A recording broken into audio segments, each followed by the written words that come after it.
네, 뭐 오늘 이렇게 좋은 분들 모시고 또 제 연구 결과를 이렇게 좀 공유할 수 있어가지고 영광으로 생각합니다. 뭐 부족한 연구지만은 좀 도움 됐으면 하는 마음에서 저는 발표하겠습니다. 제가 오늘 이렇게 들어보니까 AI에 굉장히 집중해서 오신 것 같은데요. 그죠?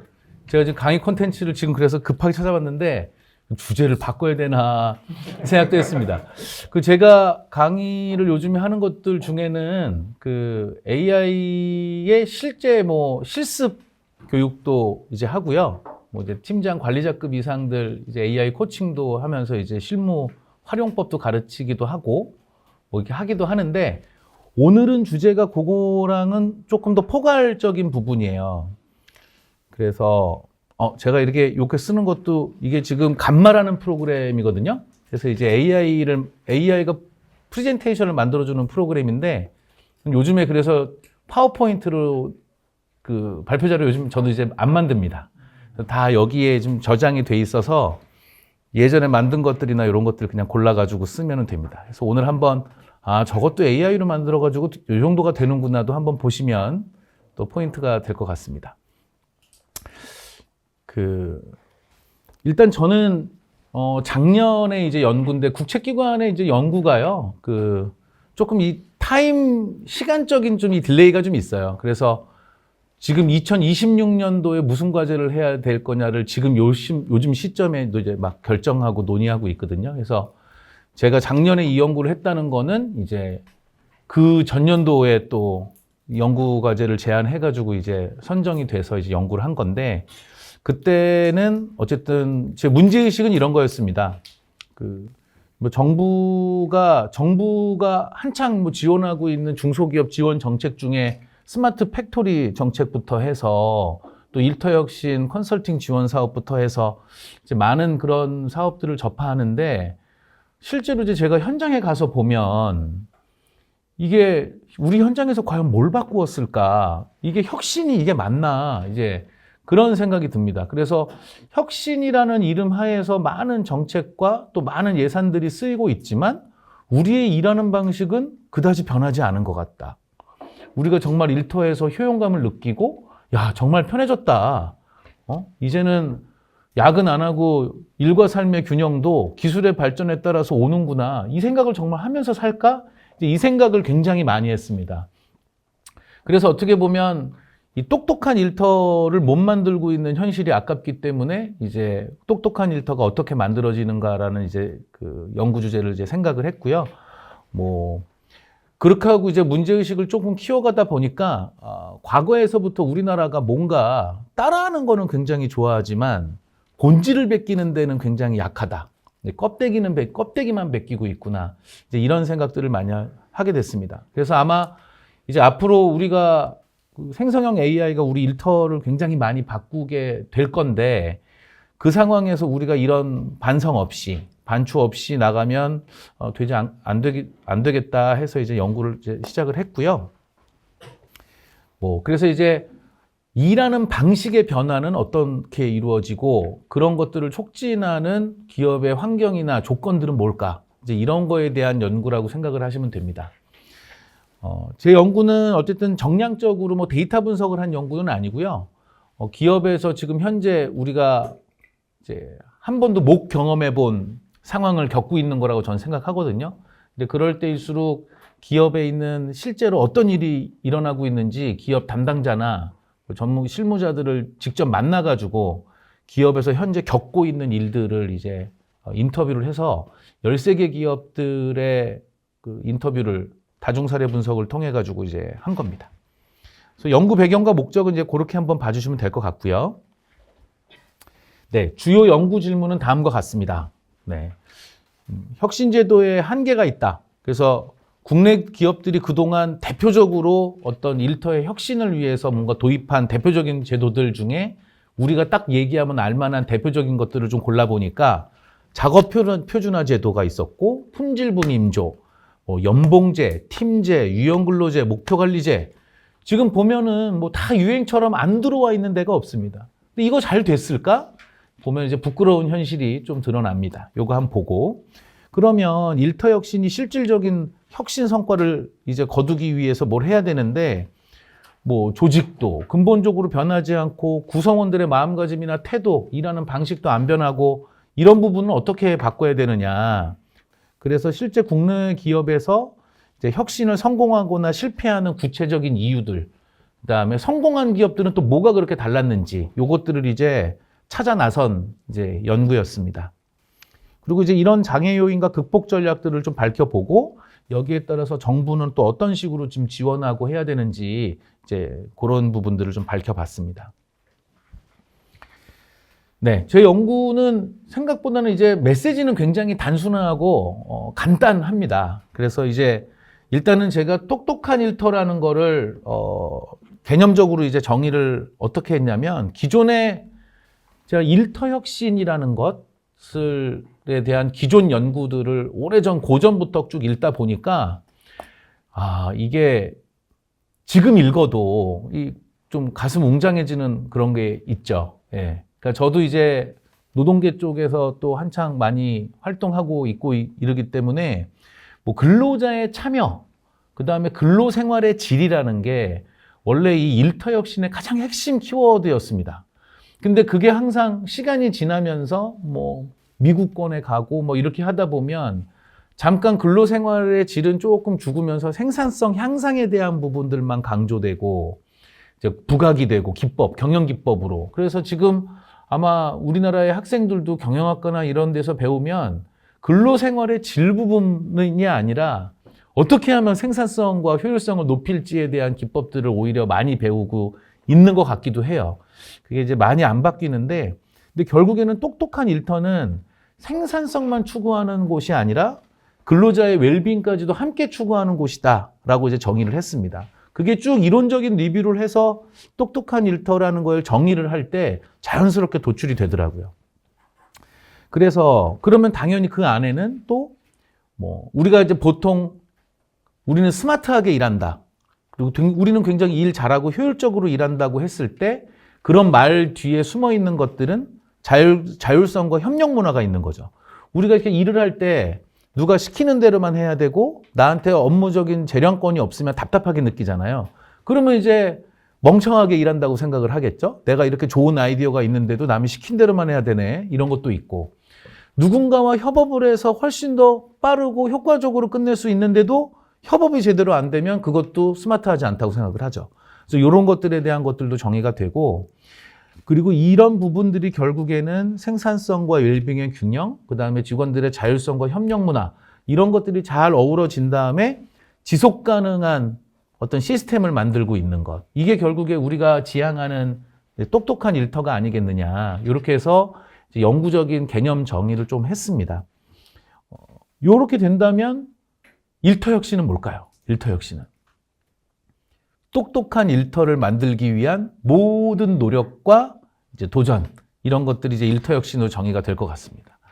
그래서 뭐 지금도 이제 우리가 생성형 AI라는 그 시대적인 어떤 그 뭐 굉장히 혁신적인 기술을 마주하고 있는데요. 이 기술이 또 어쨌든 우리 일터로 물밀듯이 이제 들어오기 일보 직전인데, 지금 이 제도가 어떻게 들어와야 되는지에 대한 고민도 표면적으로 AI를 어떻게 써야 될까? 그러면 또 조직에서는 선택할 수 있겠죠. 생산성 향상으로만 극도로 AI를 사용하는 방법도 있고요. 어떻게 보면 생성형 AI를 통해서 그동안 우리가 개인 맞춤형, 개인의 직무 만족이나 여러 가지 삶의 뭐 일과 삶의 균형, 여러 가지 복지, 뭐 인사적인 또 배려, 이런 부분들도 개인화를 하기가 굉장히 힘들었지만 충분히 요즘에 이제 AI로도 할 수 있다. 뭐 이런 것들도 가능한데, 조직이 이제 어디에 가치를 두고 이거를 이제 선택하느냐에 또 그런 것들이 있는 것 같습니다. 그래서 어쨌든 기술적인 뭐 이런 형식과 표면만 이렇게 바꾸는 것이 아니라 기본적으로 이 기술을 활용해서 우리가 뭘 추구해야 되는지가 굉장히 중요하고, 그 다음에 구성원 참여가 되게 중요한데요. 일터 혁신이 어떻게 보면 우리가 유럽에서 계속 이렇게 일터 혁신에 대한 뭐 사회적 기술 운동에 대한 연장선상에서 근로자 주도, 근로자 참여라는 얘기가 끊이지 않고 나옵니다. 이제 최근에 대한 일터 혁신 논의, 뭐 고성과 작업 시스템에서도 근로자들의 참여라는 요건은 꼭 껴 있어요. 근데 이제 우리가 그 부분을 주목 안 할 뿐이죠. 생산성 쪽에 이제 우리가 많이 관심이 쏠려 있습니다. 그래서 결국에는 경영진이 주도하는 것이 아니라 구성원들도 관심을 갖고 참여해야만 그 일터혁신이 본질적으로 이루어지고 있는데, 이런 것들을 우리가 일터혁신이라고, 잘된 일터혁신이라고 하자. 뭐 이렇게 이제 정의가 됐고요. 그 다음에 기술, 제도, 문화, 인적 요소 등 이런 모든 부분이 통합적으로 바뀌는 거를 생각해야지, 기술만 바뀌고 그거를 사용하는 사람들은 바뀌지 않고, 그리고 이 사람들과 기술을 담고 있는 조직 구조와 시스템은 변하지 않고, 이렇게 하면 이런 것들은 제대로 시너지가 나지 않기 때문에 뭐 제대로 된 일터혁신은 아니겠다. 이렇게 해서 일터혁신도 주요 요소들을 정리를 했습니다. 자, 이런 개념을 가지고 이제 뒷부분을 조금 이제 한번 상세하게 보도록 하겠습니다. 일단 제가 1950년대에 그 사회 기술 체계 이제 운동부터 쭉 보면, 하여튼 예전 사람들이 이제 인문학적으로 이런 부분들을 잘 설계를 한 것 같아요. 그래서 보면 기술과 사회적 요소의 조화가 중요하다라는 게 벌써부터 그때 이제 가치 철학적으로 좀 나왔었고요. 기술 도입할 때는 무조건 인간적 요소를 함께 고려해야 한다라는 관점이 이제 등장을 했습니다. 그리고 이게 1970년대로 쭉 이제 요게 발전돼 오면서 근로생활의 질이라는 이제 개념이 나와요. 그게 근로자의 이제 웰빙과 만족을 중요시해야 된다라는 이제 그 관점들이 이제 등장을 했고요. 결국에는 작업 환경이 근로자의 삶의 질에 미치는 영향에 주목을 합니다. 근데 여기까지는 보면 유럽 쪽에서 이제 주로 주도를 해요. 근데 제가 연구를 하면서 가만히 보면서 웃긴 게, 이제 저도 경영학의 인사조직 연구를 했지만 저희는 연구의 이 종속 변수 있죠. 이게 항상 조직 성과예요. 뭐 매출액이든 뭐든 조직 성과를 놓고 보거든요. 그래서 얼마나 잘 됐느냐, 뭐 효용성이 얼마나 올랐느냐, 성과가 얼마냐. 근데 유럽의 연구를 보면 이 종속 변수가 웰빙입니다. 웰빙. 그러니까 이게 그만큼 저게 달라요. 그래서 우리는 근로자의 만족도나 이런 거는 거의 저희는 막 조절 변수로 쓰든지 매개 변수로 쓰고 막 이제 뭐 이렇게 하지만, 어쨌든 이 연구 관점이 굉장히 다르다는 거에 제가 이제 이론적인 리뷰를 하면서 굉장히 좀 인상이 깊었습니다. 근데 이제 이 사회기술 체계 운동이라든지 근로생활의 질이라는 부분이 영미권으로 이렇게 딱 넘어오면서 생산성 관련된 기법과 이런 부분으로 이제 또 살이 붙습니다. 그래서 1980년대, 90년대가 되면 자율적 작업팀이라는 게 나오고, 그 다음에 이제 그 유명한, 지금까지도 연구가 많이 되고 있는 하이 퍼포먼스 워크 시스템, 이 고성과 작업 체계라는 연구가 됩니다. 이제 비전공인자이신 분들도 계시니까 잠깐 설명드리면, 이 고성과 작업 체계라는 게 결국에는 기업의 고성과를 내는 기업의 여러 관행과 제도 시스템들의 하나의 묶음, 요거를 이제 고성과 작업 시스템이라고 하거든요. 그러면은 뭐가 있겠습니까? 이게 성과에 따라서 이제 내가 인센티브 주는 것들도 고성과를 이뤄낼 수 있겠죠. 그죠? 그리고 뭐 이제 뭐 목표 관리제, 그래갖고 효과적으로 MBO나 이런 걸 통해 가지고 얼마나 성과 관리를 잘하느냐 이런 것도 있겠고, 뭐 여러 가지 이제 그런 그 제도들을 묶은 거를 이제 고성과 작업 시스템이라는 하나의 묶음으로 보는 이제 연구인데요. 여기서부터 이제 성과가 하가 되죠. 근데 여기도 이제 보면 고성과 작업 체계라는 얘기를 하지만 그 안에도 요인은 보면 항상 근로자의 만족과 웰빙 부분들은 빠지지 않고 들어가 있습니다. 그게 이제 뿌리가 있다고 생각하시면 됩니다. 그리고 지금 이제 2000년대 이후에 이제 뭐 지속 가능성과 디지털 전환이 오면서 결국에는 이것도 지속 가능한 작업 체계를 만드는 게 중요한데, 디지털 기술을 활용해서 혁신을 하는데 이게 어떻게 다시 근로자들의 웰빙, 그죠? 근로생활의 질을 또 보장하면서 앞에 우리가 얘기했던 기술 도입할 때 인간적 요소는 우리가 또 어떤 걸 고려해야 되는지 그런 부분들을 이어오고 있습니다. 자, 이렇게 해갖고 어쨌든 중요한 거는 생산성이 아니라 근로자의 웰빙이 무시돼서는 일터혁신이 제대로 이루어지지 않는다라고 이제 했는데, 그러면 제가 아까도 말씀드렸지만 문제의식이 우리나라 일터혁신은 뭐 이렇게 잘 되는 것 같지 않고, 이렇게 했다고는 하는데 이게 실제로 그 안에 있는 직원들은 체감하지 않아요. 저는 예를 들면, 부끄러운 얘기지만, 저희 뭐 어떤 아는 기업이 또 제가 있는 회사가 요즘에 무슨 여성 친화 아니면 가족 친화 경영 뭐 이런 인증을 딴대요. 그러면 이제 경영진은 막 그거 딴다고 막 이렇게 준비하고 막 그래요. 그래서 땄대요. 그래서 저는, 아니, 우리가 바뀐 게 뭐가 있어요? 기존에 하고 있었대요. 뭐가요? 이렇게 됐는데, 그런 거죠. 뭐, 우리가 남발되고 있는 무슨 뭐, 인증이다, 무슨 친화 경영이다, 특히 정부 주도로 해서 막 확산하는 막 이런 것들을 하는데, 구성원들은 거기에 따라서 예전이랑 그 따기 전후의 근로생활의 질은 아무것도 달라진 게 없지만 회사는 막 인증수를 늘려갑니다. 막 상 받고. 그러니까 이런 문화가 되게 이제 개탄스러웠던 거거든요. 이제 그런 부분들에 대해서 그러면 우리가 지금 하고 있는 이런 부분에 빠져 있는 게 뭘까를 자꾸 생각하게 됐습니다. 그리고 이제 요거는 제가 이제 이렇게 대표적인 국내 기업에서 많이 했던 일터혁신들의 제도들을 분석하면서 또 여러 전문가들하고 실제로 현업에서 이 부분을 도입하고 계신 분들이랑 많은 얘기를 이제 현장에 계신 실무자들하고 이제 많이 얘기를 했는데요. 일단은 이제 하나둘씩 여러분들 아실 만한 걸로 해서 대표적인 얘기를 한번 해보죠. 여러분 연봉제 지금 다 적용받으시죠? 근데 연봉 협상하십니까? 그리고 올해 성과 좋으면 나 내년에 연봉 많이 뛸 것 같아 라고 하시는 분 있으세요? 이게 문제입니다. 우리가 이름은 연봉제인데요. 내년도 내 연봉 인상분이 그냥 위에서 정해져가지고 내려오죠. 이거 호봉제랑 똑같은 거거든요. 그죠? 아직까지도 안 바뀐 거예요. 아직까지도. 근데 우리 연봉제를 왜 들여왔습니까? 이 IMF 전후로 해서 IMF 후에 니네 호봉제로 하니까는 직원들이 업데이트도 안 되고 열심히도 안 하고 이러는 거야. 그러니까는 좀 성과 중심으로 좀 바꿔봐. 이렇게 해갖고 이제 너도 나도 모방해서 했는데 결국에는 열심히 일한 사람들한테 파격적으로 보상을 체감할 수 있도록 보상을 주고 안 되면 깎고 이렇게 한다는 거잖아요. 그때 해마다. 근데 우리는 들여왔는데 예전에 그냥 임금 주는 월급, 그냥 임금을 그냥 연봉제라고 이름만 가꾸고 이제 운영하는 거는 똑같죠. 그러니까 안 되죠. 그죠? 그래서 실질적인 성과 연계는 아직도 안 됩니다. 그리고 팀제도요, 옛날에는 무슨 계장도 있고 막 계장, 과장 이렇게 해서 쭉 올라가잖아요. 근데 나중에 이제 니네 IMF 보고서에 보면 한국의 수직적 조직 문화가 젊은 층들, 생산성 높은 젊은 층의 아이디어나 이런 것들이 묵살되는 문화이기 때문에 조직 발전이 늦다. 생산성이 가장 낮은 사람들에게 업무 표준이 맞춰져 있다.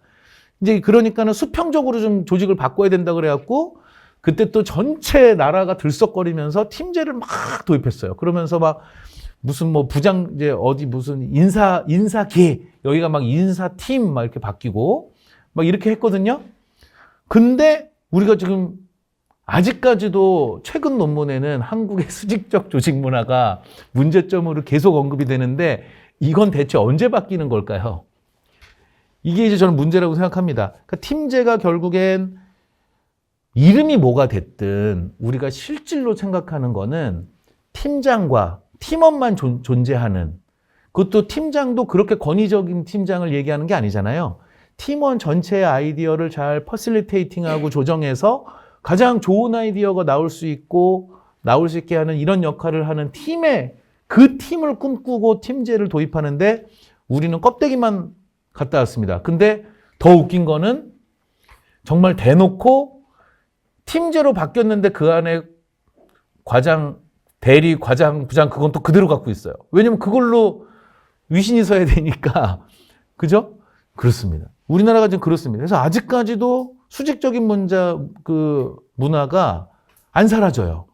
그래서 저는 뭐 번외로 보면 우리나라에서 이 조직에서도 이런 게 안 바뀌고 사람들이 유지하려는 걸 그때 우리가 극복을 못했기 때문에 젊은 세대들과 이 기존 세대들 간의 세대 갈등이 여기서부터 저는 격차가 이제 좁혀져야 될 때 제대로 못 좁혀져서 직장이든 어디 가든 이 젊은 세대들과 이 기성 세대들 간의 이 소통의 격차가 이제 단절이 시작됐다고 저는 그때 봅니다. 이때 우리가 만약에 직장에서 수평적 조직 문화로 해서 이게 가정이든 어디든 파급이 됐잖아요. 직장이 먼저 변해서. 그러면 지금 우리가 꼰대 문화나 그렇게 해서 젊은 세대 간의 이런 세대 간의 갈등이 이렇게 심해졌을까? 이런 것도 좀 생각을 해보게 됩니다. 정확하게 제가 요 시기에 기억하는 게 뭐냐면 요때 제가 그때 느꼈던 사건 중에 하나 또 기억에 남는 게 있어서 이게 연장선상이 되는데요. 그때 정확히 버스나 이런 데에서도 노약자석을 지정해서 젊은 사람들 앉지 못하게 하는 것도 법으로 나왔어요. 약간 운영 규정이 지금 법이죠, 그죠? 그래서 제가 도덕으로 규제해야 될 부분이 이제 법으로 가는구나 했는데 그게 제가 볼 때는 딱 요때였던 것 같습니다. 예. 그래서 보면 되고. 유형근로제, 일과 삶의 균형을 위해서. 그리고 원래 유형근로제는요, 참 많은 분들이 이게 색안경을 끄고 보시는데 제가 경영자라면 유형근로제는 굉장히 생산성을 높일 수 있는 좋은 기제입니다. 왜냐면 아니 다 같이 10시에 9시에 나와서 6시에 갈 필요가 뭐 있어요. 9시에 나와서 일할 게 없는 사람도 있잖아요. 뭐 외국이랑 통화하면서 금융시장 뭘 하든지 하여튼 자기 일은 자기가 하는 건데 집중시간 근로시간만 놓고 자기 일에 맞춰가지고만 하면 와가지고 10시부터 본격적으로 일하는 사람이 8시부터 왔을 필요는 없는 거잖아요. 그러면 내가 거기서 초과 근로를 시키면 나도 손해니까 딱 네가 집중적으로 일을 할 시간을 맞춰가지고 하루에 그 타임을 맞춰 이렇게 해가지고 줄 것 같아요. 그러면은 초과 수당 안 줘도 되죠. 뭐 여러 가지 근로기준법도 다 준수할 수 있잖아요. 근데 이렇게 사용이 돼야 되는데 우리는 유형근로제가 꼭 근로자가 되게 배려하고 하는 것처럼 생각을 하는 것도 좀 오해인 것 같아요. 근데 이 유형근로제가 우리가 코로나 때가 좋았죠. 오히려 코로나 때 어차피 밀집도도 줄여야 되고 그러니까는 이제 유형근로제가 확 갔다가요. 요즘 충격적인 실태가 있습니다. 그게 다시 원복되고 있다는 사실 아십니까? 우리나라? 예, 그 후진 기어를 세게 넣었더라고요. 그래서 유형근무제에 대한 제약이 지금 시작됐습니다. 그러니까 우리나라가 지금 어떻게 보면 이 혁신에 되게 저항이 센 문화인 것 같아요. 꼭 그렇게 얼굴을 봐야지만 일을 할 수 있다는 생각을, 그러니까 이제 이게 지금 보면 유형근로제를 한다고 해도 그걸 불편해하는 사람이 많고 제약도 많이 주고 그렇습니다. 근데 그 중요한 제약이 그 리더가 결국에는 얼굴을 보고 일을 시키고 얼굴을 보고 보고를 받아야 되겠다는 곳들도 너무 많고 그게 또 그 일터를 지배하는 경우도 많습니다. 그래서 어떻게 보면 되게 생산적으로 활용될 수 있는 부분들이 충분히 있음에도 불구하고 지금도 활용도가 또 떨어지고 있습니다. 코로나 때보다 유형근로제가. 그래서 이것도 좀 저거 하고요. 목표관리제라고 해서 이제 MBO 많이 들어보셨을 건데요. KPI도 하고 여러분들도 이거 팀장한테 목표 보고한 다음에 올해에 내가 평가받을 목표에 대해서 팀장이랑 상의하고 피드백 받아갖고 정하고 그것대로 연말에 평가받고를 얼마나 하시죠? 다들 그냥 목표서 내라고 그러고 땡이에요. 그쵸? 그리고 아니면 팀장이 그냥 상명하복식으로 팀장이 내려주든가. 그러니까 이제 이런 겁니다. 그러니까 어떻게 보면 좋은 것들은 다 들여와서 하는데 이 제도가 내부적인 동인, 그러니까 우리가 좀 바뀌고 우리 이거 너무 힘드니까 우리 한번 바꿔보자 해서 내부적으로 경영진들이나 근로자들이 그런 필요성을 느껴서 도입한 그런 게 내생적인 게 아니라 외압으로. 그래서 내부적인 그런 합의나 이해가 충분하지 않은 상태에서 도입을 하면서 껍데기만 들여온 게 저는 패착인 것 같아요. 그래서 그 이후에 뭘 잘해보려고 해도 그냥 이거는 다른 기업들도 다 이렇게 하니까 우리도 그냥 이렇게 하는 거예요. 그래서 영혼 없는 제도가 된 게 굉장히 아쉽다. 이렇게 생각이 들었습니다. 자, 그래서 결국에 근본적인 문제는 경영진의 의지 부족인데 그 진정한 변화, 그러니까 이 제도가 추구하고 있는 진정한 일터의 모습을 경영진이 원래 꿈꿨어야 되는데 그렇지 않다. 이거 하면 어디서 좀 벗어날 수 있고, 뭐 우리는 뭐 이거 정부의 뭐 큰 방향이나 시대적인 사정 따랐어. 팀제로 우리도 다 바꿨지. 좀 세련됐어 옛날보다 조직이 막 이런 거, 이런 거만 있지. 실질적으로 일터를 어떤 모습으로 만들겠다라는 의지가 되게 부족했던 거. 그리고 우리가 진짜 정말 극복해야 될 거는 수직적이고 경직된 문화로 이런 혁신에 대한 저항감이 엄청 세요. 이런 게. 그래서 일할 때 뭐 그렇게 나이가 중요한가? 그죠? 그래서 어떻게 보면 나이가 어리더라도 생산성이 나보다 높고 일하는 방식이 더 효율적이면 모든 사람이 거기에 표준을 맞춰서 함께 학습하고 배워서 그렇게 일을 하는 게 일터인데 지금 우리는 생산성이 높지 않은 사람의 표준에 생산성 높은 사람들이 맞춰서 일하고 있다. 이런 것들이 좀 많습니다. 학습도 이제 그만큼 느려지죠. 그리고 이제 물론 이런 거를 하다 보면 우리가 미래에 가려고 하는 비전보다 지금 현재 역량의 갭이 있는데 이제 일하는 방식을 바꾸려면 바뀐 방식에 필요한 걸 계속 가르치고 공부할 수 있게 해줘야 돼요. 성장의 기회를 주고. 그래서 이 근로생활의 질, 뭐 STS 운동 이런 때에서도 계속 중요한 게 생산성 향상의 과실을 뭘로 근로자에게 배분할 거냐라는 논의에서 이제 어떤 얘기를 하냐면 학습과 성장의 기회를 부여하는 것들을 많이 얘기해요. 그러니까 왜냐하면 노동 시간이 단축되는 거잖아요. 그리고 이제 임금이 높아지고 하는 건데 이 회사 내에서 노동 시간이 단축되는 부분에 대해서는 그 시간을 학습과 성장의 기회로 부여하는 거를 그 50년대, 60년대부터 얘기를 하고 있었습니다. 근데 지금 우리가 그렇게 하고 있느냐? 안 그렇죠. 제가 뒷부분에 이제 직장인 설문조사도 했는데 재밌습니다. 일터 혁신이 싫은 이유가 뭐예요?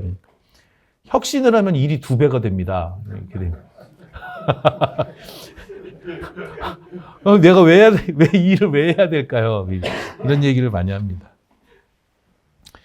제 연구 방법은 이렇게 했습니다. 그래서 나중에 이제 저희 직능연 홈페이지에 그걸 찾으면 풀페이퍼 이 책자 그 파일을 다 받으실 수 있거든요. 그래서 참고해 보시면 됐고요.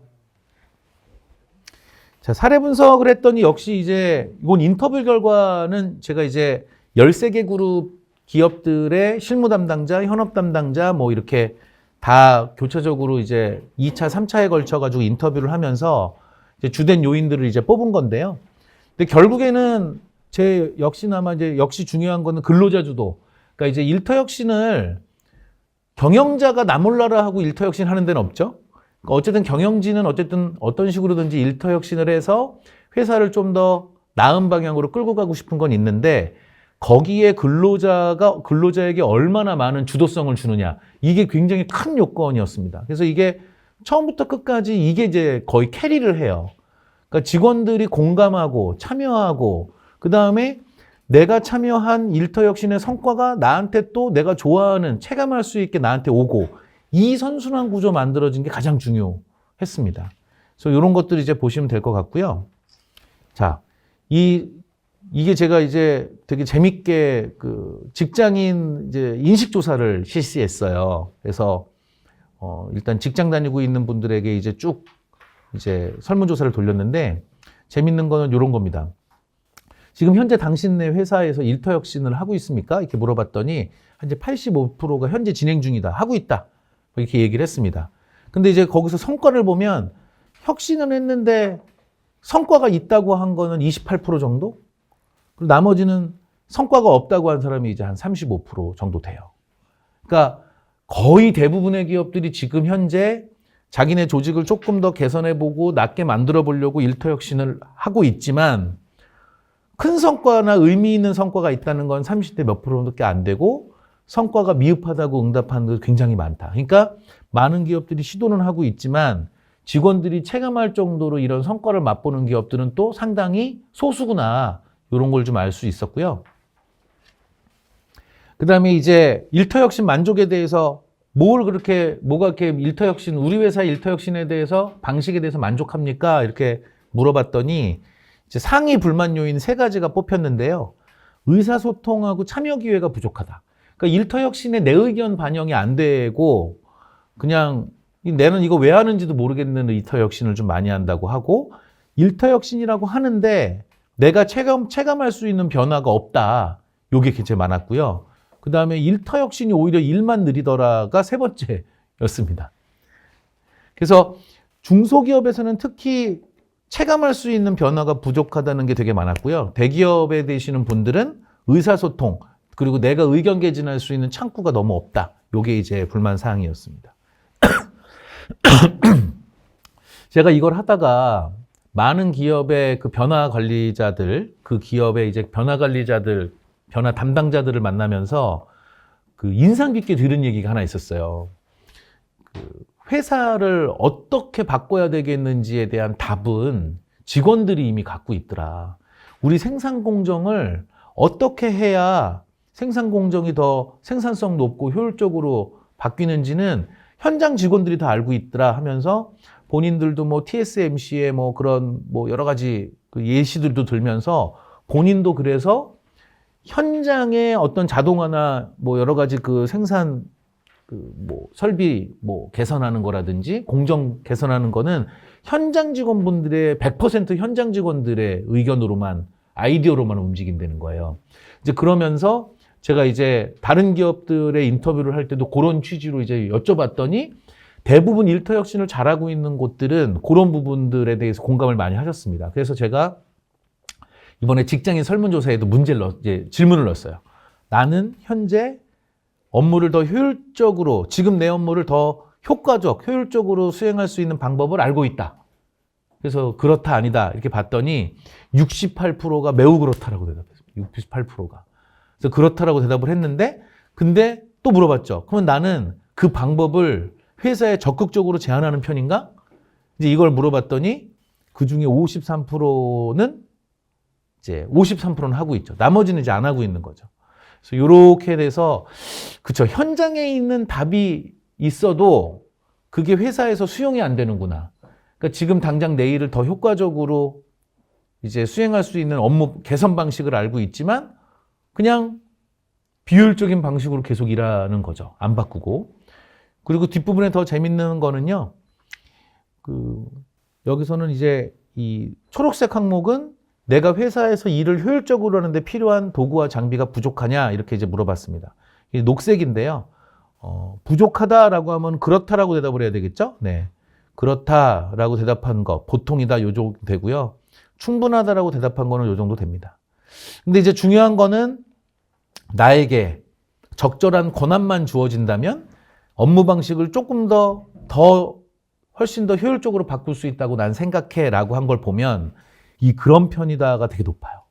그러니까 여기서 제가 뭘 느꼈냐면 근로자들한테 혁신의 주도권을 좀 주고 직원들이 서로 이런 얘기를 하고 서로 우리가 일을 더 효율적으로 하고 근로시간도 줄이고 비효율을 줄이고 이러는 것들도 직원들을 믿고 맡겼으면은 본인들이 할 수 있다고 생각하는 사람이 이렇게 많은 거더라고요. 그래서 이런 부분들에 이제 굉장히 주목을 했고 이제 우리가 인터뷰를 한 내용하고도 좀 일맥상통을 했습니다. 뭐 리더십은 뭐 어디 가서나 이 기업 경영 관련돼가 좀 빠지지 않죠. 예. 근데 이제 여기 딱 보시면 그 리더십이 무슨 뭐 우리가 뭐 변혁적 리더십이든 뭐 서번트 리더십이든 뭐 거래적 리더십, 우리가 뭐 리더십에 관련된 이론들은 많이 공부를 했는데 제가 현장에서 본 리더십은 딱 요 세 가지로 요약이 됐습니다. 리더가 상징적으로 실패한 사람들에 대해서 어떤 메시지를 줬느냐, 이게 굉장히 중요했습니다. 그래서 제일 인상 깊었던 대표 발언이 실패한 도전도 우리는 보상한다. 그래서 실패가 다 같은 실패가 아니라는 거고, 실패 없이 어떻게 성공을 하냐 말로도 많이 하지만 가장 확실한 거는 뭘 해보려고 도전했다가 실패한 사람들도 리더가 치하하고 보상을 줍니다. 똑같이 혁신하고 비슷한. 예. 그렇게 하는 게 가장 확실한 부분이 있었고요. 이런 메시지 어떻게 주느냐고요. 그 다음에 리더가 어쨌든 뭐 직원 뭐 밑에 있는 하부 조직한테 뭐 혁신과 반영 목표 이런 것들을 다 맡기고 보고받는 형식이 이렇게 되는 것들이 되게 많은데, 이 구성원들을 이해하기 쉬운 언어로 어떻게 그렇게 혁신 목표에 대해서 정말 그 TMI 정도로 계속 직원들이 뭐 보고 듣고 하는 장소에 뭐 이것저것 막 그 이해하기 쉽게 그려놓고 붙여놓고 이런 노력들을 리더가 굉장히 열심히 하시는 분들이 있더라고요. 그래서 이런 것들 되게 중요했고 제일 중요한 거는 이제 뭐 우리가 아무래도 변화를 하다 보면 누군가는 업무 조정이 돼서 내가 갑질을 하던 내가 갑인 부서였는데 이번에 권한 조정이 돼가지고 그 권한도 뺏겨요. 그래서 이제 내가 이제 어디를 허락받고서 해야 된다든지 뭐 그런 경우도 많이 생기잖아요. 그러니까 그럴 때 이게 의외로 중간 관리자 이상급들의 저항이 되게 심하더라고요. 중간 관리자 저항급들. 그래서 이런 것들을 할 때 그런 애매하게 서로 간의 갈등이나 이런 부분들, 그 다음에 무성한 소문들, 야, 이번에 이거는 뭐 이렇게 바뀌면은 우리가 뭐 우리 팀장 자리 하나 없어지는 거 아니야? 뭐 부서가 합쳐진대? 뭐 우리는 또 이번에 지방으로 가야 되는 거 아니야? 뭐 여러 가지 소문도 무성하고 한데요. 어쨌든 불확실한 정보가 돌아다니고 그 근거 없는 걱정과 불안 이런 것들 해소하기 위해서 이 무엇이든 물어보세요라는 창구를 통해 가지고 회사의 그 CEO가 대답하는 게시판이 있고 직원들은 익명으로 뭐 원하면은 이제 실명으로라도 언제든지 이제 올릴 수 있으면 리더가 이제 그거를 24시간 내에 답을 하는 거예요. 이런 식으로 해서 이제 많은 소통 노력을 하고 있는 것들이 이제 공통적으로 이제 발견이 됐습니다. 네, 그 다음에는 이제 뭐 앞선 이제 근로자 주도의 혁신하고도 이제 좀 맥을 같이 하는데요. 생산성 향상만 목표로 하느냐, 직원 웰빙만 목표로 하느냐를 이제 전반적으로 조사를 했더니 결국에는 생산성 향상과 직원 웰빙이라는 이 일터 혁신의 목표가 적절하게 균형을 이루고 있는 곳들이 잘하더라. 근데 이거는 이런 게 있었습니다. 여기 이제 어떻게 보면 되게 뻔한 얘기일 수도 있잖아요. 근데 뭘 발견했냐면 생산성 향상은 어쨌든 없진 않아요. 뭐든지 할 때 경영진이 하다 보니까 그거는 일단 기본으로 들어가 있는데 이 직원 웰빙이라는 목표가 들어갔느냐 안 들어갔느냐에 따라서 이제 유형이 바뀌잖아요. 근데 생산성 향상만 있고 직원 웰빙이 없던 기업이 있죠. 목표가. 근데 얘네들은 나중에 그 혁신 한 중기 정도 가면 혁신 동력이 떨어지고 성과가 곤두박질을 칩니다. 왜냐면 직원 참여가 전혀 없고 회사에서 뭘 하려고 아무리 캠페인을 해도 직원들이 텐션이 안 올라가요. 그러면 나중에 직원들과 대화를 시작한단 말이에요. 그러면은 그 다음에 어떻게 바뀌느냐? 이 근로자의 웰빙 관련된 목표가 들어옵니다. 중기에. 그러면 그 이후에 다시 생기를 얻어서 가요. 그래서 일터 혁신의 기간적으로 봤을 때는 초창기에는 동시에 추진하던 사람도 있고 생산성 향상만 가지고 출발한 기업들도 있어요. 근데 중반 이후에는 중간에 이제 지속이 된 일터 혁신을 보면 생산성 향상과 직원 웰빙, 근로자의 웰빙이 항상 섞여 있습니다. 비중은 좀 차이가 나더라도. 그러니까 저희가 이걸 보면서 이거는 뭐냐면 혁신을 이미 하고 있는 기업들은 깨달았을 테니까는 필요 없지만 지금 만약에 일터 혁신, 우리 회사에 한번 일터를 바꿔보자. 이런 것들을 하는 데들은 초기부터 이 근로자의 웰빙을 고려한 목표 설정을 초기부터 하는 게 좋다. 왜냐하면 이 생산성 향상만 가지고 했다가 그 일터 혁신이 동력이 꺼지는 그 부분에서 경영진과 근로자들이 어쨌든 극복해야 되는 갈등이 또 생깁니다. 이게 극복 대상인 갈등들이. 마찰도 있고 직원들의 어떤 사기 떨어지는 것도 있고요. 그래서 한번 이렇게 내려갔다가 올라가는 건데요. 애초에 처음 일터 혁신을 기획하는 단계에서는 근로자들에게 많은 직원들, 노동자들에게 많은 목소리와 권한을 줘서 아예 초기 목표 설정부터 이 근로자의 웰빙을 껴넣는 게 불필요한 에너지 소모 없이 갈 수 있는 이제 그런 부분이 좋겠다. 이제 이런 부분으로 이제 넣어 놓은 겁니다. 자, 요것도 이제 설문조사를 했는데, 이제 균형적 접근, 우리 이제 두 가지 목표로 일터 혁신 추진하고 있어요라는 기업들이 그래도 48%가 넘었습니다. 그래서 이런 데 괜찮은데, 아직도 우리는 웰빙보다는 생산성에 치우쳐서 생산성 중심으로만 가고 있어요라는 기업들이 또 35.79. 결코 낮은 비중이 아니죠. 그래서 이제 35.79는 제가 아까 말했지만 그런 또 일터혁신의 주기를 탈 겁니다. 중간에 가다 보면 직원들의 공감 수준, 참여 수준 낮고 결국엔 직원들이 안 바뀌면 일터혁신은 안 되는 거니까요. 그래서 실패를 예정하고 있는 기업이네 이렇게 생각을 했습니다.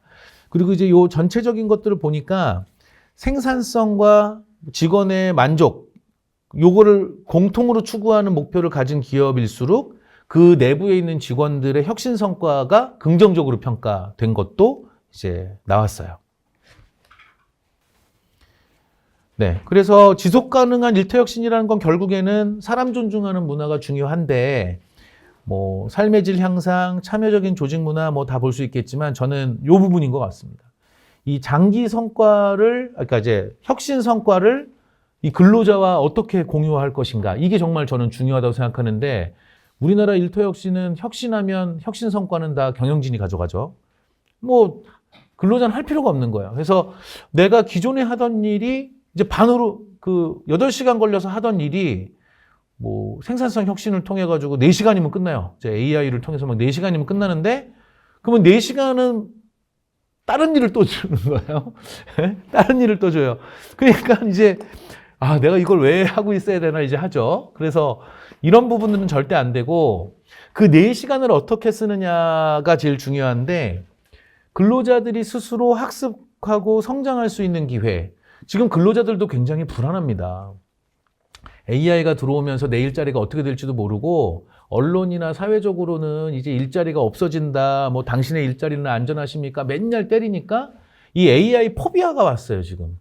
그게 저는 정부가 정말 나쁘다고 생각을 하는 게 저는 그때부터도 이제 너무 공포심 조장하지 말자. 왜냐면 일자리 없어진다 해서 이 포비아를 해서 지금 그 부분이 근로자들이 새로운 기술을 받아들이는데 지금 되게 공포감을 느끼고 있더라고요. 근데 우리 수치적으로는 절대 그렇지 않습니다. 노동시장 수치적으로는 그렇지 않아요. 근데 이게 이제 정말 조장된 불안감이거든요. 그래서 이런 부분들이 좀 많이 개선돼야 될 것 같고 역량과 생산성 향상을 체감할 수 있는 정말 충분한 보상을 근로자들한테 해줘야지 이게 정말 신바람나게 이제 일을 하는데 제가 이 사례조사가 좋은 거는 실제로 이런 것들이 어떻게 이루어지는지를 이제 볼 수 있잖아요. 그래서 그런 걸 보면 이런 데가 있더라고요. 처음에 이제 3부 뭐 XX 공업이라고 있어서 전기 자동차에 있는 이제 부품들 이제 그런 것들을 만드는 회사인데 대부분 이제 고무 이제 패킹이나 뭐 이런 부분들을 이제 만드는 데인데 이제 옛날부터 이제 오랫동안 해온 거예요. 그래서 근데 이 부분에 이제 거기서 이 부분을 어느 정도 기계도 개선하고 자동화를 또 많이 하고 공정 개성도 해서 실제로 이거를 이제 똑같은 작업량을 한 70% 정도 시간이면 되게끔 이제 공정 개선이 됐습니다. 그래서 여기는 정책이 뭐였냐면 30% 동안에 일하지 말고 오늘 하루 배당된 물량을만 하고 나머지는 조별 모임 해라. 그래서 니네들 조별 모임 하면서 이제 우리가 일을 어떻게 더 할까 아니면 우리가 팀에 뭐 이런 걸 위해서 뭘 할 수 있을까부터 하물며 나이 든부신 분들은 새롭게 바뀐 디지털 패널에 뭐 입력하는 게 힘들면 젊은 이제 직원들한테 좀 배우면서 서로 그냥 친목 다지는 걸로 해라. 이렇게 지침을 했는데 실제로 현장에서는 안 따르는 거예요. 왜냐면 그 나이가 이제 뭐 거의 50대 중후반이 넘어가신 분들은 회사에서 일하는 또 그것만 익숙하시기 때문에 본인이 이렇게 되면은 초과 생산을 해서라도 계속 기계 앞에서 일하려고만 하시지 이제 사람들이랑 앉아갖고 차 마시고 대화하고 하는 게 이제 불편하신 거죠. 오히려 어색하고. 이제 이렇게 돼서 회사에서 어떻게 보면 그 부분에 대해서 아니라고 생각을 해서 뭘 했냐면은 작업 시간을 딱 해서 그 정해진 시간이 끝나서 양이 차면 이제 작업장을 이제 닫는 거예요. 기계가동도 끄고 이제 닫습니다. 그러면서 이제 PC 교육실이나 이런 데에 이제 50대 이렇게 근속이 오래되신 분하고 막 입사한 이제 20대나 30대의 직원들을 이제 짝을 지어가지고 이제 항상 뭘 배우든지 같이 놀든지 이런 프로그램으로 그냥 아무 요구 안 하고 다가와 이런 것만 넣어주면서 뭐 해달라 그러면 이제 보드게임도 사주고 막 이러면서 어쨌든 했답니다. 근데 그렇게 되고 난 다음에 거의 뭐 한 6개월 동안 그렇게 했대요. 그래서 그때까지도 사람들이 시큰둥하게 뭐 투덜투덜하고 하다가 이제 어느 순간 자기가 이제 그걸 보고 되게 보람을 느꼈다는데 젊은 직원들한테 이 오래된 분들이 자기 생산 기술이나 노하우도 자연스럽게 전달이 되고 저녁 때 술 먹을 때도 이제 함께 나가는 거예요. 함께 나가서 밥 먹고 어울려 다니기 시작하는 거고 젊은 사람들이 뭐 넷플릭스 계정도 만들어주고 뭐도 하고 이래서 아들처럼 이제 막 또 다니고 한다고 해서 이제 그런 문화를 형성하는데 굉장히 오랜 시간이 걸렸는데 그러니까 우리는 어쨌든 이 회사에서 또 한 거는 그 기계, 그 생산 시간을 줄여준 그 기계를 도입할 때 당시에 많은 이제 스마트 팩토리 관련된 엔지니어들이 들어와서 직무 분석을 먼저 해요. 공정 분석, 직무 분석을 해야 이제 그걸 이제 기계화를 할 거 아니에요, 자동화를. 근데 그때 그런 부분에서부터 계속 회사에 어떤 갈등이 좀 있었는데 어느 날 그렇게 해서 처음으로 도입된 라인에 기계가 들어왔는데 도입된 지 한 이틀 만에 기계가 고장이 났네요. 그럼 이제 AS를 불렀잖아요. AS 기사가 한 번 와서 고치고 갔어요. 그리고 있다 한 3, 4일 있다가 또 고장이 났네요. 라인이 섰어요. 또 엔지니어가 왔어요. 엔지니어가 딱 생산 기술 이사님을 딱 붙였더니 기사님 이거 제가 지난번 첫 번째는 그러려니 하고서 했는데 계속 똑같은 부분이 고장난다. 근데 이거는 공정상 누가 부수지 않는 이상 고장날 수가 없는 부분입니다. 이거는 생산 과정 중에는 망가질 수 없는 부분이에요. 이제 그렇게 얘기를 한 거예요.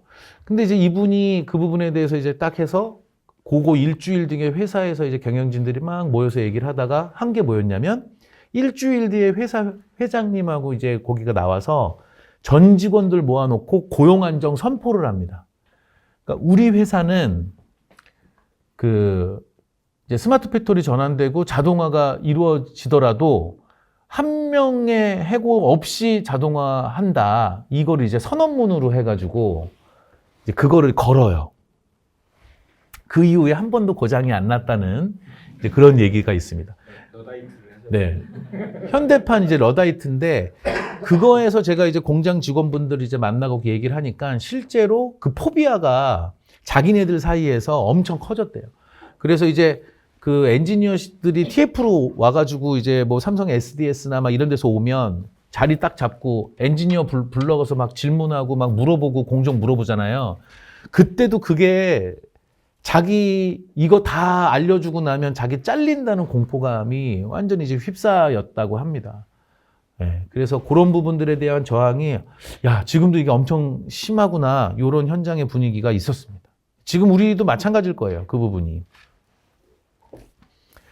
뭐 AI 기술이든 디지털 뭐 어떤 기술이든 이게 이제 어쨌든 기술의 우리 그런 최첨단 기술이 생산성 향상을 위한 기술이 결국에는 우리 조직에 기업에 도입돼서 그게 잘 일하는 방식을 잘 바꿔야 결국에는 우리가 혁신이 일어나는 건데 이제 기술적 문제나 구성원들이 또 그 기술에서 무지해. 그러면은 이제 혁신이 굉장히 힘들어지겠죠. 그래서 이 디지털 역량이 부족한 조직 그리고 새로운 기술에 대한 적응력이 부족한 조직 이런 조직은 당연히 이제 걸음이 느릴 수밖에 없기 때문에 이런 부분들 미리 준비해야 될 거 필요하고 그 다음에 변화에 대한 불안, 고용 불안정성, 그 다음에 기존 이해관계 변화. 아까 막 부서간이든 뭐든 이렇게 서로 역학관계가 있는데 그게 다 이제 바뀐다고 했잖아요.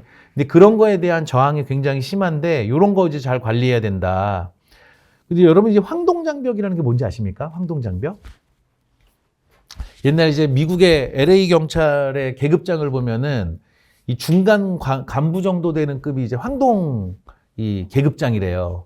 그래서 넓어가면 실버 이렇게 해서 올라가는데 제가 이 황동장벽들이 결국에는 낀 세대라고 볼 수 있잖아요. 기존 세대들의 요구를 다 받아주면서 이제 밑에 있는 후배들한테는 그런 것들도 이제 자기가 누릴 때가 되는 요 시점에 있는 사람들이 뭐 바뀌는 거를 그렇게 싫어한답니다. 예. 이제 할 대로 다 했는데 나 때부터 이제 이게 없다고? 이제 그럼 나는 뭐 이렇게 이제 되는 건데 이게 상당히 세다는 게 제가 이번에 인터뷰를 하면서 정말 깨달았어요. 근데 그 중에 가장 심각한 거는 창업자가 있어요. 창업자. 그 창업자랑 같이 시작한 사람들이 그죠? 이게 나이 든 조직이든 젊은 조직이든 창업자와 같이 시작한 사람들이 이제 다 임원들로 올라갔잖아요. 그럼 이제 밑에 이제 조직이 그 사람들 이후에 조직이 커졌을 거 아닙니까? 그럼 이제 그 밑에도 이제 중간 관리자들도 생겨나고 막 이렇게 했는데 이 밑에서 뭘 바꾸자고 했을 때 이 창업자와 함께 들어왔던 사람들이 다 하기 싫어한다는 거예요. 네, 다 하기 싫어하고 귀찮아하고 네, 변화하자고 해도 별로 관심 없고 그러니까 회사의 텐션이 안 올라가니까 직원들의 참여 독려하는 게 되게 힘들다. 이제 이런 것들이 이제 많이 나타났습니다. 그래서 이런 것들 그리고 특히 요즘에 이제 중소기업들 중에서도 원래 아버지가 할아버지나 아버지가 창업한 다음에 2세, 3세가 물려받는 기업들이 있는데 이 기업들의 약진이 저는 굉장히 눈에 보였어요. 이게 이제 30대 정도의 그 CEO가 자기 아버지나 할아버지의 중소기업을 이어받아가지고 회사를 막 변혁해 나가는데 그게 굉장히 인상 깊으면서 이 젊은 2세 CEO들의 걱정은 또 아버지 때의 창립 임원들이 본인을 맨날 이제 구박하는 거죠. 내가 다 해봤는데 안 돼. 나라고 안 해봤겠냐? 안 돼. 다 이런 얘기만 하는 거라서 너무 힘들어 하고 있는 젊은 창업자들도 굉장히 많았습니다.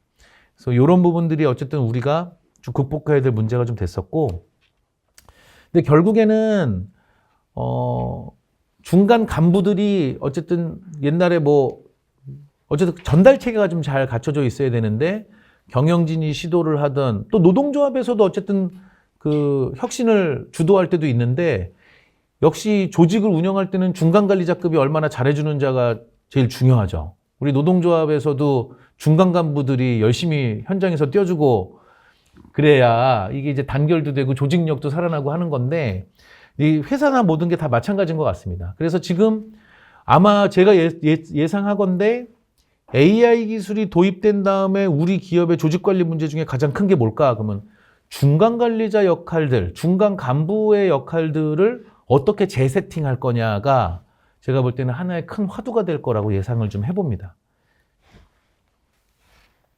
네, 요 뒷부분들을 좀 한번 이제 쭉쭉 넘어가 보겠습니다. 혁신 전담 부서, 혁신이 쉽다고 생각하는 데는 없겠지만 아직까지 이제 이런 전문 인력과 전담 부서까지 갖추기에는 좀 무리였나 봐요. 그래서 보니까 혁신과 변화 관리를 담당하는 전담 인력과 부서가 있는 경우는 26%밖에 안 됐습니다. 그래서 보통은 일반 부서 그냥 총무팀이나 아니면 회장이나 사장이 제일 신뢰하는 팀 있죠. 거기에 이제 일이 팀장한테 부여되면 그게 이제 걸로 갑니다. 그래서 인사팀이나 뭐 기획팀이나 이런 데에 그냥 전가되는 부분이 되게 많았고 그런 거 없이 그냥 전체 부서들이 그냥 다 안고 가는 사람들도 많았습니다. 근데 이제 결국에는 이것도 아까와 마찬가지로 혁신에 특화된 역량을 가진 그 인력과 부서가 있는 데들이 이제 혁신 성과에 대해서 훨씬 긍정적으로 이제 나타났습니다. 네, 요건 이제 많이 들어보셨을 겁니다. 성과 측정하고 지속적 피드백인데 뭐 다각적으로 봐야 되고 이런 거 뻔한 얘기하면 이제 질적 연구는 재미가 없습니다. 그래서 딱 보니까 혁신 성과에 대해서 어떻게 보상하는 게 제일 좋아요? 그러니까 1위 이제 금전적 보상입니다. 근데 저는 이거는 딱 이해했어요. 저희 경영학 전공하거나 교수님들 얘기한 분들 보면 이 물질적인 금전적 보상 외에 비금전적 보상도 우리가 또 잘 챙기고 외재적 보상이 아니라 내재적 보상이 중요하고 막 이런 얘기 교과서적으로 너무 하잖아요. 근데 저는 이걸 통해서 실전적으로는 우리가 여러 가지 얘기하지 말자.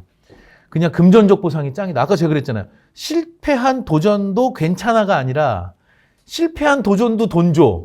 이게 이제 확실한 표현이라는 거예요. 그리고 직원들의 호응이 정말 온도 차이가 정말 컸습니다. 그래서 저는 오히려 그냥 중소기업들에게 명확한 메시지가 혁신에 대한 보상 돈으로 다 해. 근데 물론 그게 좀 익숙해지면 나중에는 장기적인 관점에서 내재적인 자기 보람도 느끼게 해주고 중요합니다. 근데 그게 너무 어려워요. 너무 어렵잖아요, 솔직히. 근데 교수님들도 가서 못할 거예요, 아마. 근데 이제 그거를 기업에 있는 실무자들한테 요구를 하니 쉽겠냐고요. 근데 요거는 AI가 우리의 또 사업의 요 꼭지에 껴서 하는데 곧 우리가 어렵게 생각하는 내재적인 동기라든지 개인 맞춤형 인사관리라는 게 저는 AI 시스템을 통해서 이제 가능해진 시기가 온다고 보거든요. 근데 제일 중요한 거는 금전적 보상은 개인별로 해서 이 일괄적인 보상이 가능하지만 그 사람한테 보람을 느끼게 해주는 그 열정을 느끼게 해주는 거는 사람마다 다 달라요. 그렇잖아요. 사람마다 이 가슴 뜨겁게 느끼는 가치가 다 다르니까.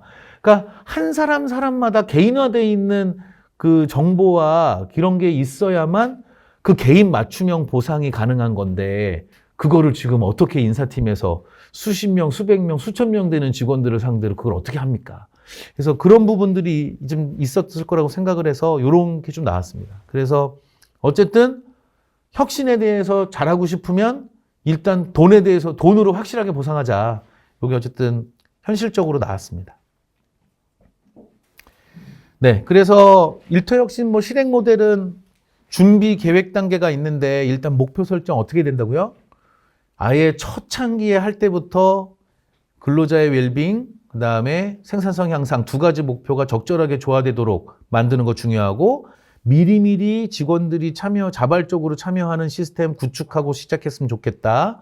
그리고 혁신 과정 중에 혁신도 하다 보면 막 그 혁신에 관련된 용어들이 막 튀어나와요. 뭐 애자일 조직부터 시작해가지고. 근데 직원들이 그걸 또 그 과정 중에 배우려고 그러면 관심도 없어요. 그러니까 미리미리 혁신에 대해서 이 혁신을 하게 되면 우리가 혁신을 하는 이유는 뭐고 어떤 효과가 되고 우리가 지금 조직 개편하는 거는 어떤 조직으로 가려고 하는 거고 이 등등에 대한 최소한의 용어와 기대 성과는 이해할 수 있을 정도의 교육은 해줘야 되는 거 아니냐.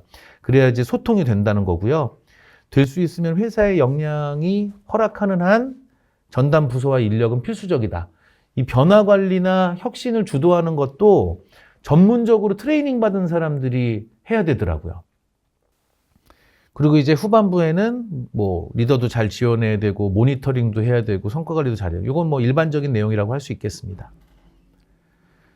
자, 그럼 정부 역할을 제가 이제 많이 제안을 이제 하고 있는데 뭐 업종별 맞춤 교육도 해야 되고 중소기업에 특화돼서 컨설팅도 하고 디지털 전환도 중소기업들은 또 인프라가 좀 부족하니까 해야 되는데 뭐 여기서 제가 중요하게 또 말씀드릴 수 있는 거는 저거네요. 노사 협력 프로그램들이 좀 많이 들어와야 된다. 지금도 아직 회사에서 근로자의 참여라고 했을 때 근로자 주도의 참여가 어떻게 돼야 되는지 잘 몰라요. 근데 이거는 노동조합이 있는 조직에서는 기본적으로 잘 되거든요. 그래서 저는 뭐 노동조합이 없으면 뭐 이제 근로자 대표가 있잖아요. 회사의 여러 가지 경영사항을 결정하려면 법적으로 있어야 되니까. 근데 대부분 이제 어용이죠. 근로자 대표는. 그래서 그런 부분들 실질적으로 근로자들끼리 어쨌든 그 혁신 목표, 혁신 방향 이런 데에 공식적으로 참여하고 어느 정도 의사결정권을 부여할 수 있을 정도의 것들은 갖춰줘야 기업의 혁신 추진 과정에서도 좋다. 요 이제 결과를 내는 거고요. 뭐 이제 일터혁신 촉진법 같은 거 좀 만들었으면 좋겠다. 그래서 관련돼서 혁신 추진을 어느 정도 체계적으로 하고 기업이 많은 투자를 하는 기업에 대해서는 세제 혜택이라든지 뭐 공공입찰 가점 뭐 이런 인센티브들 해서 기업들이 이 부분에 대한 투자를 아끼지 않도록 하는 것들도 중요하고 그다음에 유연근로제, 성과 기반 연봉제 뭐 이런 것들도 실질적으로 좀 기업에서 좀 도입할 수 있도록 법이나 이런 것들을 좀 유연하게 하고 규제 좀 풀자. 저는 이제 가장 지난 정권이라고 해야 되겠죠. 이제 지난 정권에 쇼킹했던 게 아니 저도 한창 이 연구하고 있는데 시대가 어느 때인데 주 52시간제를 뭐 60, 저는 그거 보고 정말 정말 이게 나라가 어디로 가려고 그러는지. 저는 솔직히 근로시간은 이제 앞으로는 우리의 생산성을 측정하는 데에서는 이제 기준이 되지 못할 거라고 봐요. 근로시간으로 이제 관리하면 안 됩니다. 제가 볼 때는. 그래서 이 언제적 얘기를 이렇게 하나. 그래서 저는 주 4.5시간, 주 4시간 이런 실험도 이제 적극적으로 많이 해봐야 되고요. 저는 실제로 그게 많이 가능한 기술적인 그 조건은 이미 됐다고 봐요. 예. 저도 솔직히 오늘 프레젠테이션 자료가 좀 보시기 깔끔하신가요? 제가 이거 만들려고 그랬으면 한 3일 동안은 또 막 인터넷에서 그림 찾고 아이콘 찾고 막 했을 텐데, 원고 가지고 한 1시간 했습니다. 1시간. 예. 그러니까는 이게 효율이 너무 좋아졌죠. 그쵸? 연구도 마찬가지입니다. 연구도. 그래서 많이 이제 바뀌고 있고요. 그리고 이 혁신 전문 인력 양성인데, 이거는 외부에서 뭐 이런 사람들 양성하는 게 아니고요. 기업에 있는 그 기업 내에 혁신 전문가, 사내의 혁신 전문가들을 좀 양성하는 거를 정부가 많이 이제 좀 지원을 해줬으면 좋겠다. 그래서 외부에서 와가지고 도움 주는 것보다는 혁신 담당자들이 내부에 있고, 그 사람들이 이런 교육들을 충실하게 이행한 이후에 회사의 혁신 변화 관리 직무라는 것들이 나오고, 부서가 만들어졌을 때 그 회사의 경험과 이해도가 높은 사람이 그 부서를 맡게 되는 거. 이런 것들을 좀 회사에서 활성화될 수 있도록 정부가 좀 제대로 된 교육 프로그램들 좀 만들어가지고 좀 제공해줬으면 좋겠다 했습니다. 노사발전재단이나 뭐 여러 외부 기관들하고도 이제 협조도 많이 해야 되고, 이런 것들 좀 얘기했습니다. 결론으로 이제 가는데, 아까 여러분들 많이 이제 공감하시면서 웃으셨을 테지만, 더 이상 이제 예전 같은 팀제, 연봉제, 그거 저희 다시 하려고 그래도 좀 베린 것 같아요. 그쵸? 이미. 너 연봉제 해? 그러면, 당연하지. 우리도 하고 있어. 라고 하는데, 더 얘기하면 이제 TMI고 재미없어지는 건데, 우리가 지금 하고 있는 연봉제가 진짜 연봉제냐? 팀제가 진짜 팀제냐? 다 베렸죠? 그래서 이 베린 부분들에 대해서는 새로운 개념과 좀 약간 좀 전혀 다른 게 들어오는 것처럼 또 들어와야 사회가 또 주목하고 할 텐데, 그게 굉장히 이제 숙제인 것 같아요. 더 어려워졌습니다. 이 날림으로 해서.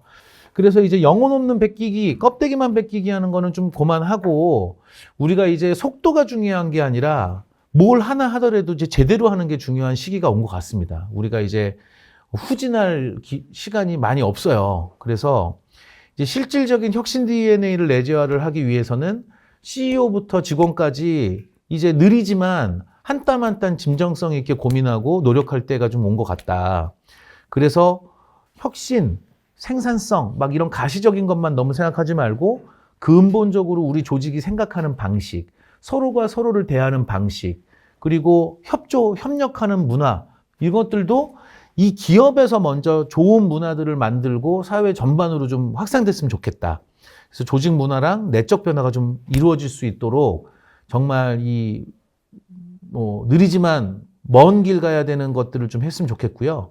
그 다음에 근로자들 요즘에 너무 이제 경영자들만 맨날 사회적으로 주목받고 여러 가지 하고 있지만, 근로자들이 스스로 혁신을 주도하지 않으면 우리나라의 혁신 이제 지속 가능하기 힘들다라는 거는 이제 이해를 해야 될 것 같아요. 외국의 사례들을 봐도 이거는 눈을 조금만 돌려봐도 이제 증명이 너무 쉽게 됩니다. 근데 우리나라가 너무 그동안 경영자 주도, 정부 주도 이런 것들만 혁신들이 있고, 이 노동조합들이나 이런 노동계에서 혁신을 주도하는 건 거의 보지 못했어요. 근데 저도 민주노총 소속의 또 조합원으로서 노동자들이 한 번이라도 우리의 역량 강화, 일터 혁신을 얘기해 본 적이 있는가. 근데 제가 지부장을 하면서 이 전체 우리 본부 회의나 이제 공공연구노조나 이런 데 가갖고 이런 얘기를 해도 아젠다가 오래 못 가요. 이제 이슈가 이제 이런 것들을 이제 타기가 어렵죠. 근데 제가 이제 영국이나 이런 데에 이제 그 트레이드 유니온을 가보면 교육부가 있습니다. 교육부. 노동조합 전체 본부에 교육부가 있어서 러닝 메이커스 스트롱이라는 슬로건을 걸고 정부 예산을 노동조합이 받아요. 직업훈련 예산을. 그래서 노동조합이 자기 조합 지부나 이런 쪽에, 그러니까 걔는 이제 노동조합 내에 교육 연구부서들도 있고요. 그래서 그런 프로그램들을 각 지부에서 개발하는 것들을 도와주면서 공모를 하고 예산 배분도 합니다. 이제 그런 식으로 되는 것들도 좀 저는 필요하다고 보거든요.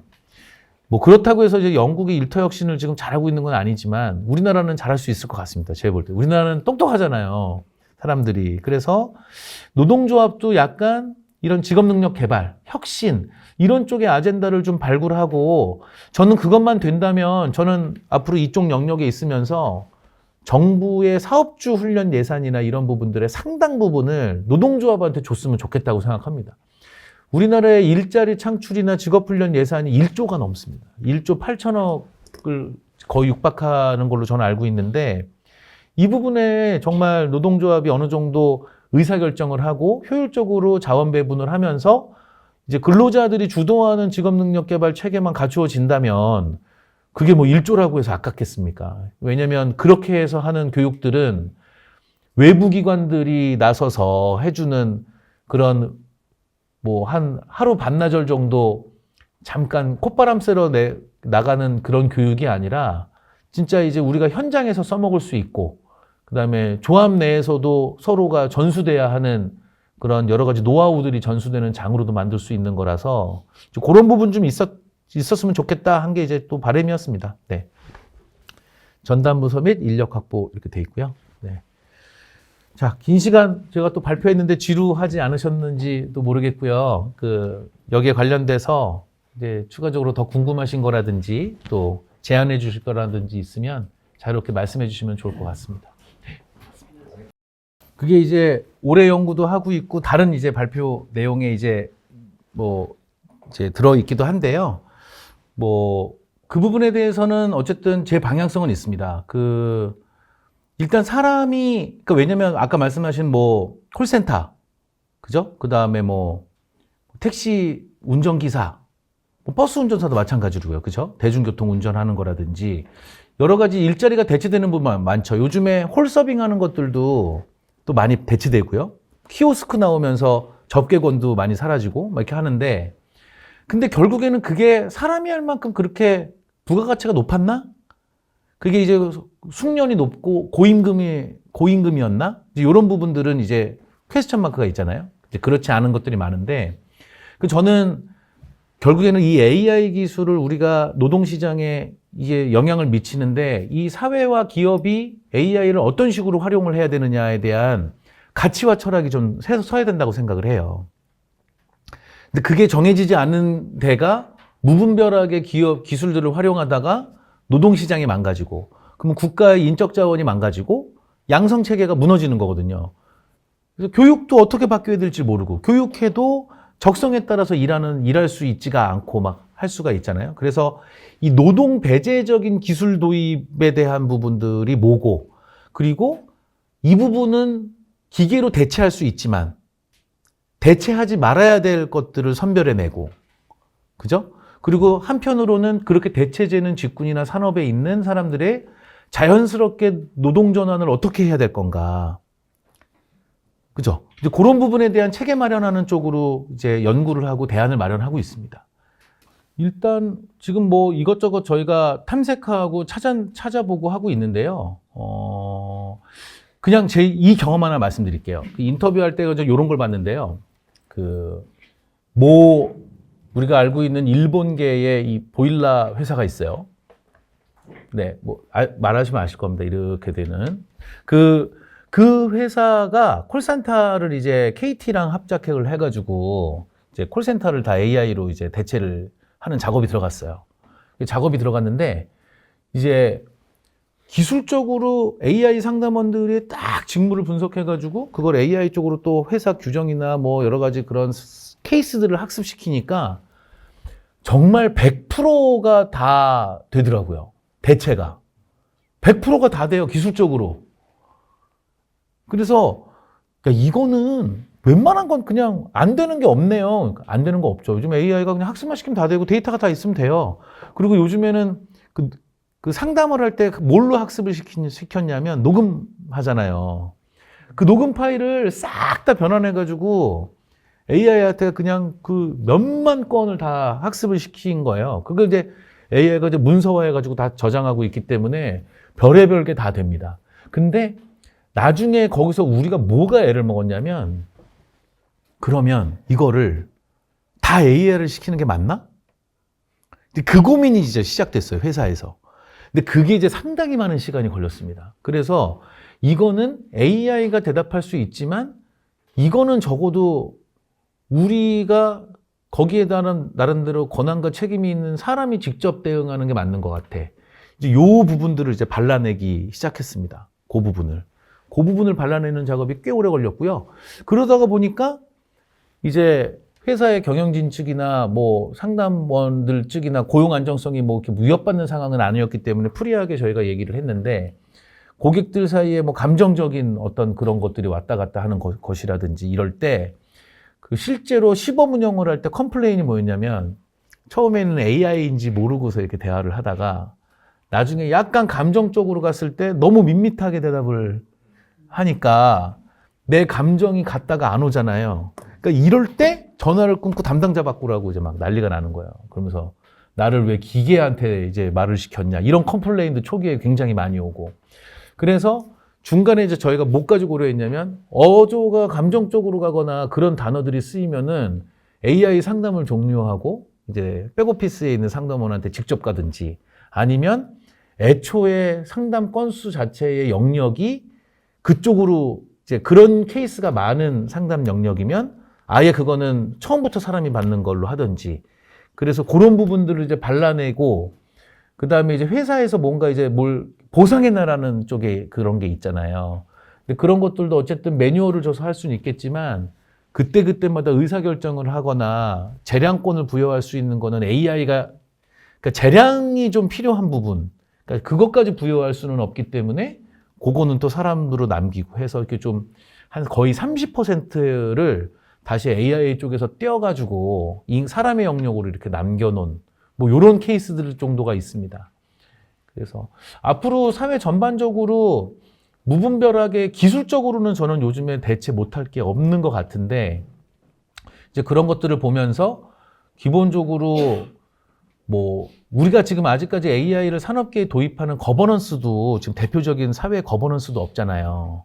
그런 윤리와 철학을 얘기하는 곳들도 없는데 그런 것들이 빨리 나와서 기본적으로 AI가 사람을 대체하긴 하지만 뭐 그 부분에 대해서 대체하지 말아야 될 것까지 대체하는 부분들에 대해서도 사회적인 기준을 좀 세우고 그러면 이제 아무래도 노동이 배제되는 속도나 이런 것들도 좀 범위도 줄일 수가 있겠고 어쩔 수 없는 곳들은 고용 안정이나 사회적인 안전망을 빨리빨리 제공을 해야 되겠죠. 예. 이제 그런 부분들을 어떻게 투입할지가 이제 중요합니다. 그래서 아마 제 기억으로 그것들 중에 저희가 고려한 법들 중 하나가 회사가 몇 인 이상 사업장일 때 이직에 관련된 교육훈련이나 이런 걸 의무적으로 그걸 하는 게 지금 올라갔다가 결국에 법제화가 안 되고 폐기됐다가 다시 올라가고 지금 하고 있는 거잖아요. 그러니까 이거를 지금 AI 요 시기에 맞춰가지고 적절하게 부여를 해야 되는 것들로 해서 그 법을 저희가 찾았던 걸로 알고 있거든요. 그죠? 그 제가 정확한 법은 아닌데 그게 맞죠? 몇 인 이상 사업장인데 이제 뭐 여러 가지 그 구조조정이나 이런 거 이유로 이제 근로자 귀책이 아니라 회사가 뭐 해고를 하거나 정리를 해야 될 때 관련된 직업 능력 개발 훈련이나 이런 모든 패키지, 예. 퇴직 프로그램을 운영해야 되는 것들을 의무화하는 게 있습니다. 네네네. 근데 그것도 좀 이제 단위를 낮추고 그 부분에 대해서 기업 부담도 있지만 정부도 많은 돈을 투자해서 일단은 그 과도기적인 시기들을 노동자들이 어쨌든 뭐 손해보지 않고 기존의 소득 수준을 이런 걸 유지하면서 충분한 준비 시간을 갖도록 하는 거. 요거 지금 어떻게 해야 되느냐. 요 고민을 이제 해야 될 거라고 보는 거죠. 그거는 KT가 그 나름대로 그 AI 서버를 KT도 어쨌든 렌트해가지고 본인들이 서비스를 하잖아요. 그래서 KT 서비스를 받는 거라 구독료를 냅니다. 그 이용료를 매달 매년. 그래서 KT가 그 서비스를 린나이에 가스 회사에 특화해가지고 만들어주는 겁니다. 솔루션을 그런 식으로 해서 하고 있고 지금 어쨌든 KT든 뭐 SK든 마찬가지인데 KT도 그 소상공인들이나 중소기업들 상대로 해서 이 AI 솔루션을 얘네들한테 어떤 식으로 지금 제공을 해줄까의 그 사업 개발을 하고 비즈니스 모델을 만드는 팀들이 있어요. 거기가 이제 그런 것들을 이제 운영하고 있는 거죠. 그래서 일반 회사들은 그런 AI 솔루션으로 올 때는 거의 그렇게 그 외부에 있는 클라우드에서 AI를 임대해서 쓰는 사업자를 중간에 끼고 본인 특화된 서비스를 이제 제공을 받아갖고 하는 거죠.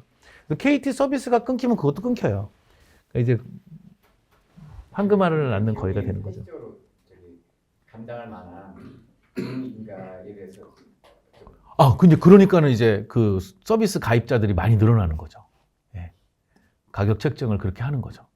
지금 LG 자체적으로 개발해서 쓰고 있는 게 지금 제일 요즘 유명한 게 이제 LG X1. 예, 그래서 LG 그룹들이 다 쓰고 있는데 그거는 저는 실제로 시연을 봤거든요. 대단합니다. 여러분들은 아마 지금 챗GPT한테 이렇게 해가지고 야 내가 지금 뭐 회장님이 뭐 보고서 쓰라는데 그거 뭐 이런 거 자료 좀 찾아봐 뭐 이런 수준이잖아요. 이제 지금 보면 그 화학계 쪽에서 보면 분자를 만들어야 되잖아요. 분자식을 만들고 그거를 실험을 해서 이제 실제로 조합을 해갖고 그 물질을 만들어내야 되는 건데 그러면 그 물질을 만들 때 뭐 그런 걸 많이 한대요. 그래서 뭐 제가 이제 전문적인 지식은 없으니까 귀동량으로 들은 걸 말씀드리면 기존에 이 물질이 뭔가 뭐랑 섞으려고 그러면 잘 안 섞이는데 그 섞이는 게 뭐 어디에 뭐 산소가 2개 붙어 있고 어디에 뭐 분자 구조가 이러니까 물이랑 잘 안 섞이는 거야. 근데 이거를 하나를 떼어가지고 요걸 하나 띈 다음에 같은 성질을 유지할 수는 없나? 이게 이제 연구 과제인 거예요. 그럼 이제 그거를 가지고 실험 계획을 짜야 되는데 그럼 어떤 식으로 이 물질을 분자식을 어떻게 짜야 분자 구조를 어떻게 짜야 되느냐를 AI가 설계를 해줍니다. AI가 그래서 분자식을 짜주고요. 그리고 난 다음에 실험 계획, 성공 확률 그런 거부터 해가지고 확률 계산을 다 해줘요. 그러면 그렇게 해가지고 화학식이나 이런 것들에 대한 실험 계획을 이제 AI로 만든 다음에 실제로 이제 실험을 들어가는 거죠.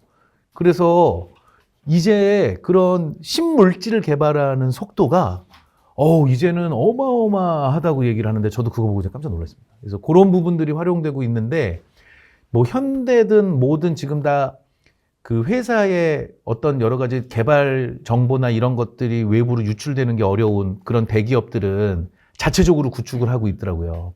근데 우리가 지금 생각하는 엔비디아의 그 메인 칩이 아니라 그거보다 조금 떨어지는 칩들을 이제 사가지고 운영을 하는데 회사 내부에서만 학습시켜갖고 이제 따로 운영을 하기 때문에 뭐 정말 GPT처럼 그렇게 큰 정도는 아니고요. 이제 그 정도는 해서 도입은 하더라고요. 그래서 제가 이게 그 2년 전부터 빌드업을 해오고 있는 연구인데요. 방금 말씀하신 게 지금 올해 제가 하고 있는 연구입니다. 이거 제가 잠깐 공개해드리면 이게 올해 제 연구 주제거든요. 근데 이게 일단은 기업에서 새로운 기술을 받아들이는데 그리고 그게 혁신을 하는 데 있어서 좋은 요인과 안 좋은 요인들을 일단 여건적인 거는 다 봤잖아요. 그래서 이제 여기서는 실제로 이제 AI가 그런 여건들이 있다고 생각할 때 이제 AI를 활용하는 게 이제 조직에 어떤 식으로 영향을 미치는지가 이제 올해 설문조사도 더 크게 들어가고요. 인터뷰도 더 많이 들어가고 합니다. 그래서 방금 말씀하신 게 아마 여기 좀 들어가 있을 것 같아요. 이제 AI 활용 수준이나 뭐 이런 것들이 있는데 저는 요즘에 여기서 재밌는 거리는 나중에 한번 조직에서도 요거 한번 보십시오. 지금 현재 AI가 어떨 때냐면 개인들에게 지금 엄청 쓰이고 있어요. 그래서 개인의 생산성은 지금 막 올라가고 있거든요. 근데 그 개인의 생산성이 과연 조직의 생산성으로 지금 이어지느냐? 안 이어집니다. 왜? 저 같은 경우도 만약에 이제 위에서 뭔가 뭐 과장님이나 누가 시켜요. 일을 다 시켰어. 그런데 이 과장님은 옛날 기준으로 생각하면 요거 얘한테 시키면 자료 뭐 하고 뭐 보고서 쓰고 하면은 아유 이것도 다음 주 월요일 날 회의할 때 물어봐야 되나 이렇게 하면서 야 이렇게 준비해 갖고 다음까지 준비할 수 있어? 나 주말에 또 야근해야 돼요. 그럼 뭐 다음 주 월요일까지 해서 좀 회의하자. 그럼 저는 그거 받고 반나절 만에 일 보고서 다 끝내고요. 일주일 내내 놀아도 되는 거예요.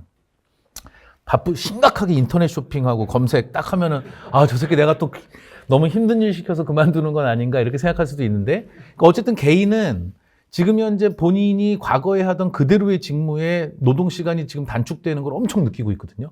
그리고 거기에 퀄리티도 떨어지지 않고 그 이상이 되고 있고 근데 우리가 회사에서 일하는 그 해당 안건을 처리하고 의사결정해서 뭐 이렇게 하는 주기는 아직 안 바뀌었죠. 그러니까 업무 프로세스나 그리고 이미 벌써 말단 단계에서 의사결정을 할 수 있을 정도의 자료 분석과 이런 게 끝나는데 그 위에 대리 거치고 과장 거치고 이걸 또 해야 돼요. 그러니까 수직적인 조직 문화가 또 걸린단 말이에요. 그러니까 이 개인의 생산성 향상이 지금 현재는 팍 다 왔는데 이게 조직적인 성과로 가는 거는 머나먼 길인데 그게 결국에는 일타역신이거든요. 그래서 그 부분에 따라서 어쨌든 지금 생성형 AI를 활용하는데 개인과 조직은 어떤 경험을 하고 있고 그 부분에 대해서 수준과 효과는 뭐가 다르며 생산성과 노동시간 단축, 기타 직무 만족, 재미 뭐 이런 거는 어떻게 변하고 있고 조직 연계가 되는 곳과 안 되는 곳들은 또 어떤 특징이 있는 걸 보면서 뭐 거기에 따라 가지고 이제 뭐 이런 것들을 보고하는 게 이제 올해 연구인데요. 나중에 제가 요 아이디어 가지고서도 한번 또 얘기할 기회가 있으면 좋겠는데 그 지금 요 부분 가지고 관심 있는 요런 데 관심 있는 분들을 가지고 제가 많은 의견 수렴을 해서 이왕 그 설문조사 문항 확정해서 조사할 때 이제 좋은 문항들을 많이 선별해 가지고 이제 한 번에 하려고 지금 준비하고 제가 요렇게 잘 되면 요거를 말씀하신 대로 꾸준하게 이제 축적을 하면서 이제 할 것도 이제 희망하고 있거든요. 그래서 그때 제가 꼭 의견 여쭤볼 수 있도록 하겠습니다. 네, 도와주십시오. 네.